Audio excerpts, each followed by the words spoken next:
Hello दोस्तों, बात करते हैं टाटा पावर कंपनी की। और आप देखिए टाटा पावर का जो स्टॉक रहा है 3% डाउन गया है, बट कुछ बड़ी खबरें आई हैं जिसके बारे में आज बात करेंगे। वॉल्यूम में कमी आती हुई दिखाई दी है आज, obvious सी बात है। बट उसके बावजूद भी जो एक मोमेंटम सेट हुआ है टाटा बोर्ड पावर में, वो बहुत बेहतरीन है। आप आने वाले समय में देखेंगे कि जो हमारा स्टॉक है वो आगे से आगे बढ़ता हुआ दिखाई दे सकता है। कुछ खबरें आई हैं, मोतीलाल ओसवाल ब्रोकरेज हाउस की तरफ से एक रिपोर्ट जारी की गई है। वहां पे काफी ऊंचा टारगेट दिया गया है और एक मर्जर हो रहा है टाटा पावर का गुजरात कोस्टल पावर से। तो उस मर्जर की भी बात करेंगे और मर्जर के एंड में क्या होगा उसकी भी बात करेंगे, और क्या फ्रेश बाइंग कर सकते हैं आप टाटा पावर में। और अगर किसी को लॉस हो चुका है 90 रुपीज के आसपास, 91 रुपीज के आसपास आपने बाइंग कर ली थी तो और लॉस में है आप, तो क्या यहाँ पर लॉस बुक करके बाहर आना सही होगा या नहीं।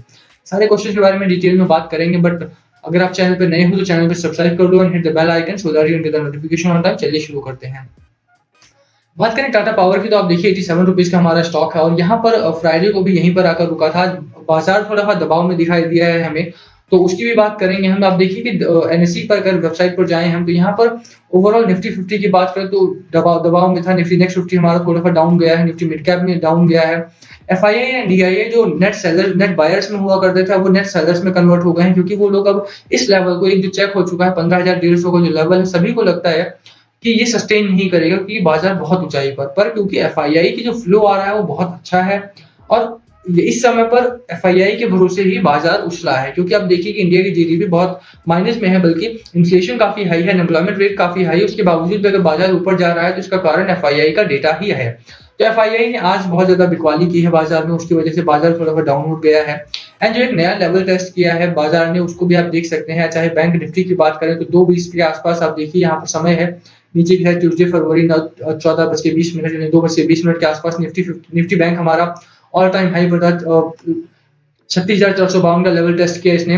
वही अगर सेंसेक्स की बात करें, सेंसेक्स भी हमारा 2:20 के आसपास 51,820 के आसपास का लेवल टेस्ट कर रहा था डे का। और लाइफ टाइम हाई था हमारा सेंसेक्स का 51,820। पर इस लेवल पर जो डर का माहौल है उसने आकर इंटरफियर किया, और डर के माहौल की वजह से दोनों ही सारे ही इंडाइसेस लगभग आप चेक करेंगे तो 2:20 के बाद वो डाउनवर्ड गए हैं। और डाउनवर्ड जाने का जो मैं आपको कहता हूँ, इंडिया विक्स जरूर चेक करा करो। आप इंडिया विक्स में देखो कि जब सुबह से इंडिया विक्स हमारा डाउनवर्ड जा रहा था तो हमारे सारे इंडाइसेस जो थे ओवरऑल वो ऊपर की तरफ ट्रेंड कर रहे थे। पर 2:20 यानी करेक्ट 2:20 पर आप टाइमिंग देख सकते हैं, 2:20 पर हमारा सेंसेक्स डाउनवर्ड आना स्टार्ट हुआ और वहीं से इंडिया विक्स हमारा ऊपर जाना स्टार्ट हुआ है। इंडिया विक्स काउंटर इंडिकेटर देता है हमारा बाकी इंडाइसेस से। इंडिया विक्स अगर ऊपर जा रहा है तो हमारे सारे इंडाइसेस नीचे आएंगे। आप देखिए यहाँ से इंडिया विक्स ऊपर चढ़ना स्टार्ट हुआ और ओवरऑल सारे इंडाइसेस हमारे दबाव में दिखाई दिए हैं। सारे इंडाइसेस हमारे रेड जोन में बंद हुए हैं except Nifty bank and Nifty financial services. ये दोनों को छोड़ के सारे लगभग रेड जोन में बंद हुए, जो बिकवाली का माहौल दिखाई दिया है। इंडिया विक्स हमें डर बताता है कि कितना ज्यादा डर है। जो लेवल 2:20 के पास 2 बजे के आसपास हमारे इंडाइसेस टच कर रहे थे, वहां पर एक बिकवाली का माहौल हुआ और वहां से डर प्रिवेल कर गया और बाजार में बिकवाली बहुत ज्यादा हुई। उसका एक असर हमें टाटा पावर के ऊपर देखने को मिला है और जो हमारा स्टॉक में गिरावट हुई है बहुत ज्यादा।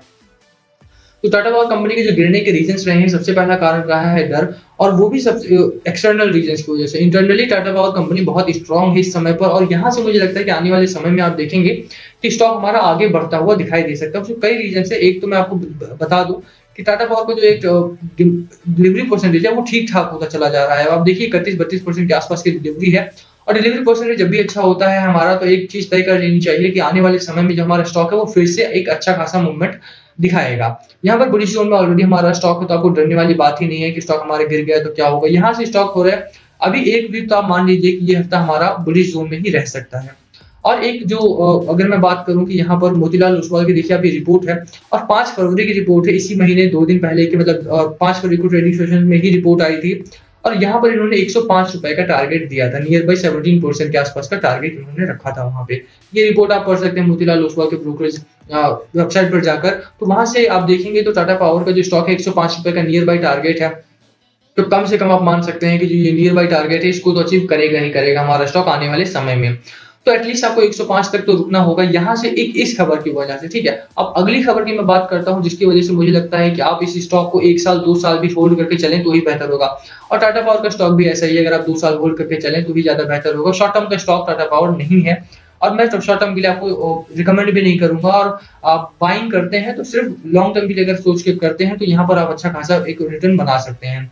हालांकि बाइंग और सेलिंग का जो डिसीजन होगा वो आपको खुद का होना चाहिए, और तभी आप, अगर आपको कन्विक्शन है स्टॉक पर, तभी आप होल्ड कर सकते हैं। देखिए अब 3% की गिरावट है, इसके बाद भी अगर कोई होल्ड करता है तो उसका खुद का कन्विक्शन होना चाहिए कि टाटा पावर कंपनी जो है वो मुझे धोखा नहीं देगी और निराश नहीं करेगी आने वाले समय में। लॉन्ग टर्म की स्ट्रैटेजी लेके चलेंगे तो अच्छा खासा रिटर्न इसमें भी बनाएँगे। अब खबर की बात करते हैं, खबर क्या है? तो आप देखिए कि coastal Gujarat power merger with Tata power by February end. फरवरी अंत तक आपको रुकना है, उसके बाद टाटा पावर में एकदम तेज रैली आती हुई दिखाई देगी। टाटा पावर की जो कंपनी है हमारी वो बहुत बेहतरीन है, पिछले दिनों कई नए प्रोजेक्ट्स के बारे में मैंने बताया था, सोलर से रिलेटेड थे जो, और बजट में भी सोलर को लेके काफ़ी अच्छी खबरें आई हैं, ठीक है? यहाँ पर देखिए over the last 10 years CGPL coastal Gujarat power limited has made cumulative losses of rupees 9400 crore till financial year 21 aggressive bids and adverse coal and currency movement. The tax break is expected to be value accretive of Tata Power as its profitability will improve on deleveraging and asset divestment gains.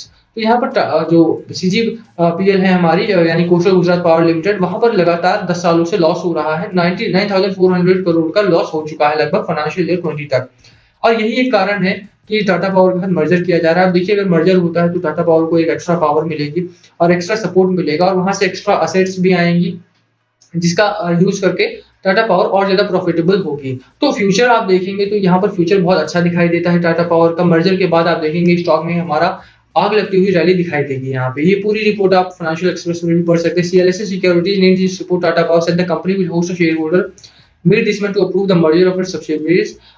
CLSA ने कहा कि Tata power इस month अपने shareholders की meet करेगी ताकि merger को आगे बढ़ाया जा सके और फरवरी के अंत तक ये मर्जर मोस्ट प्रोबेबली एंड हो जाएगा हमारा। तो एक मर्जर होने की एक बड़ी खबर है, एक आपकी मोतीलाल ओसवाल की बड़ी खबर है। दोनों रिपोर्ट्स आप करके रखें, पढ़ें आप दोनों रिपोर्ट्स को ताकि आपको कन्विक्शन ज्यादा हो सके टाटा पावर की स्टॉक के ऊपर। आप देखिए कि दोनों ही रिपोर्ट्स, दोनों ही खबरें बहुत अच्छी हैं और मुझे लगता है कि आने वाले समय में टाटा पावर को जो स्टॉक है वो बेहतरीन रैली दिखाएगा।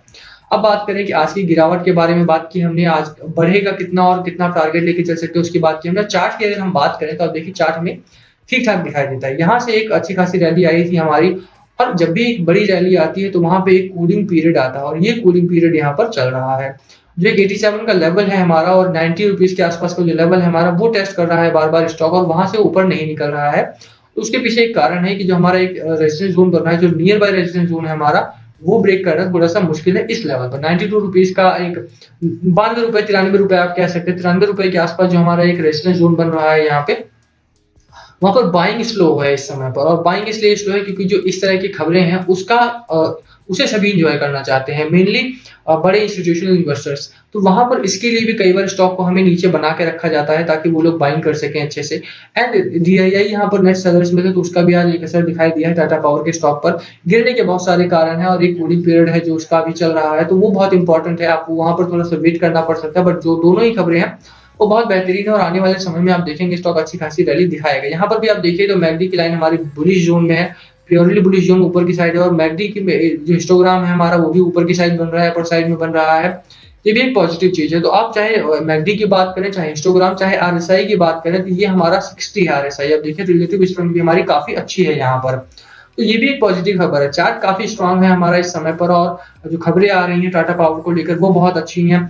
तो आप आगे की स्ट्रैटेजी क्या होनी चाहिए? देखिए आगे आपको बाइंग करनी है तो ये आपका डिसीजन होना चाहिए क्योंकि टाटा पावर का स्टॉक बहुत अच्छा है। मैं रिकमेंड करूंगा कि आप एटलीस्ट अच्छे से एनालाइज करें और इसमें बाइंग करनी चाहिए, ठीक है?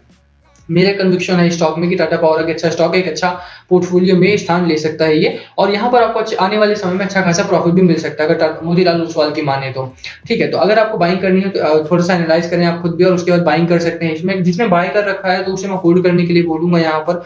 अगर आप होल्ड करते हैं तो आने वाले समय में एक अच्छा खासा प्रॉफिट इसमें बना सकते हैं। But at last it's your decision, आपको जो सही लगता है आप वो कर सकते हैं। बट ओवरऑल अगर मैं बात करूं तो यहाँ पर होल्ड करना ही बेहतर रहेगा और बाइंग जिसे करनी है तो थोड़ा सा एनालाइज करें और ये रिपोर्ट्स को जरूर पढ़ें बिफोर इन्वेस्टिंग, तो आपके लिए ज्यादा एक कन्विक्शन जोन बनेगा और वहां से आप अच्छा खासा एक अगर स्टॉक आने वाले समय में थोड़ा बहुत कूलिंग आउट पीरियड के तहत 87 85 तक गिरता भी है तो आप सस्टेन कर पाएंगे, वहां पे होल्ड कर पाएंगे, ठीक है? तो ये बहुत जरूरी हो जाता है किसी भी इन्वेस्टर के लिए।